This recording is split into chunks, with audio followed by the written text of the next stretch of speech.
This video is going to cover how to add media files and or PDFs to the applications page on the website. First and foremost, always make sure that you're logged in. It's as easy as going to the domain and putting in WP-admin. We've covered that in other videos, but that will prompt the username and password screen. Put that in. You will then see a generic dashboard page like this. Once you're at this dashboard, I then recommend going to the actual site from a front view, just so you can see where you're at. And you'll notice now that your dashboard hot buttons are available.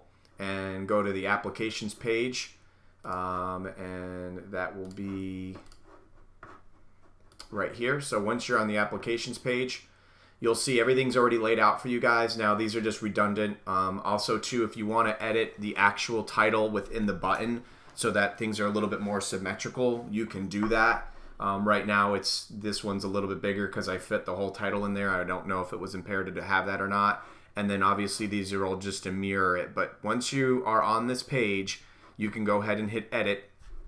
And it's going to pull up a page that you're going to see from the back admin. Now, whatever I don't cover, please don't touch the design, but most importantly, let's just get the content out there.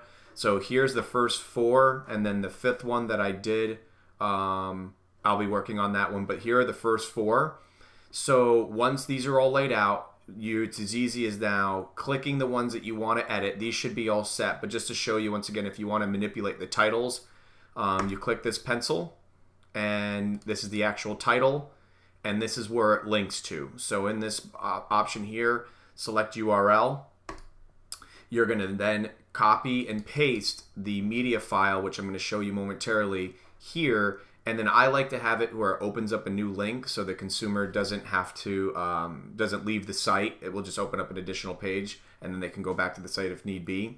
But the most important thing to do is once you've selected the media file, to get that link, what you're going to do is on media, you'll see on the left-hand side says add new, but you can just click media, and I'm going to do it here. So you're going to see the media page, and now just like I've done here, you can drag and drop all of your files at one time from one source, and they're going to load. It may take a little while, but once they load, they're going to populate here, and you'll notice that once they're set and there's no more revolving circle of loading, you can now click on them. Now they won't be visible because these are PDFs, but what you can do is click on this, and now it's important to actually make your life easier as well. If the files already have a name tied to them, you can copy that right from here, and when you're editing the page in another tab, you can click on this pencil,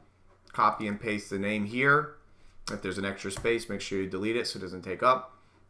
And then when the actual link where it's going to go to, you go back here in the upper where it says URL, and you copy that, and that's where this is going to go. So select URL is where it's going to open to.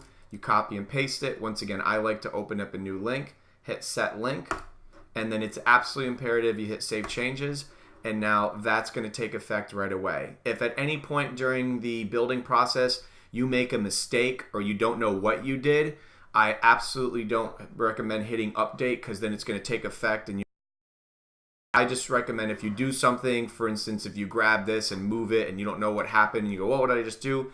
Hit the refresh button, and it's going to say, are you sure you want to reload this page? Because it thinks that you've done some work to it. Just say yes, and then nothing will take effect unless you hit update. But at any point, in addition to that, while you're working on it, you can hit preview, and we'll open up an additional window that's just testing, and you will then be able to click on these and see if they're working. You'll say, oh, there's that one, it's working, which you shouldn't have to do, but if you want to see how it's coming along. But what's going to happen is, as you guys load those media files, that's going to be the first step of this entire process. Go to media, upload the files. Once those files are there, click on the file, get the name, then get the link, and then you're going to obviously copy and paste that to resemble exactly what you see here. Once again, if you want changing the titles here so that maybe it's a little bit more symmetrical, because the supplemental is kind of taking up a big thing, I put it there because I didn't know if it was imperative to have. But once you change these titles, I have it set so that the buttons are all going to stay the same size, at least this minimum, but they may go down depending on what you have underneath it. Once that's done, it's once again, even if you take this in steps, anytime you're ready to go live, hit update because there's no save function. So it's absolutely important that you hit update, and whatever you've worked on at that point will take effect, and then you can go back and revisit this if need be. Once that's done though, alert me and let me know, and we will finalize the overall design.